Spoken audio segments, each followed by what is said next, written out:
Bonjour à tous. Depuis le rachat de Twitter par Elon Musk, la gauche et le centre ne cessent de marteler que les réseaux sociaux sont devenus le principal vecteur de fake news.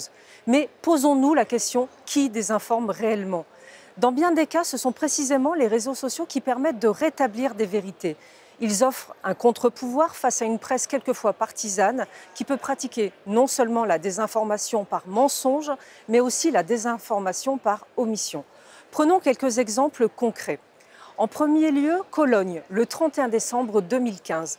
Des milliers de jeunes Allemandes agressées sexuellement par des migrants fraîchement arrivés en Europe après l'appel d'air provoqué par Angela Merkel. Alors que le drame a été minimisé par de nombreux médias, ce sont les réseaux sociaux qui ont permis de révéler l'ampleur des faits. En deuxième lieu, le scandale des grooming gangs au Royaume-Uni. Pendant des années, des gangs pakistanais ont réduit en esclavage sexuel des dizaines de milliers d'adolescentes britanniques. Ce scandale a été couvert par toutes les institutions, terrorisées à l'idée d'être accusées de racisme. Encore une fois, ce sont les réseaux sociaux qui ont brisé l'omerta.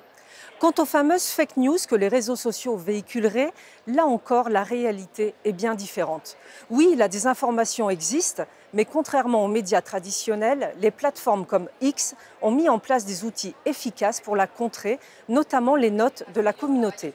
C'est d'ailleurs grâce à cet outil que le militant déguisé en fact-checker Julien Pain a vu ses affirmations corrigées publiquement, notamment lorsqu'il volait au secours des écologistes, tout en ignorant totalement son sujet.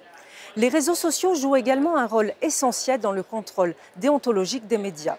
C'est par eux que l'on a découvert que l'émission Complément d'enquête faisait intervenir comme experte sur l'école une élue socialiste sans jamais mentionner son engagement politique.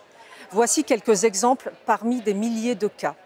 En réalité, ces attaques contre les réseaux sociaux ne sont pas une croisade contre la désinformation, mais la réaction d'une classe politique et médiatique paniquée à l'idée de perdre son monopole sur l'information, sur la construction du récit médiatique. Nous ne devons pas être dupes. Ce combat n'oppose pas la vérité au mensonge, mais un système qui veut contrôler l'opinion et des citoyens qui revendiquent leur droit à l'information libre.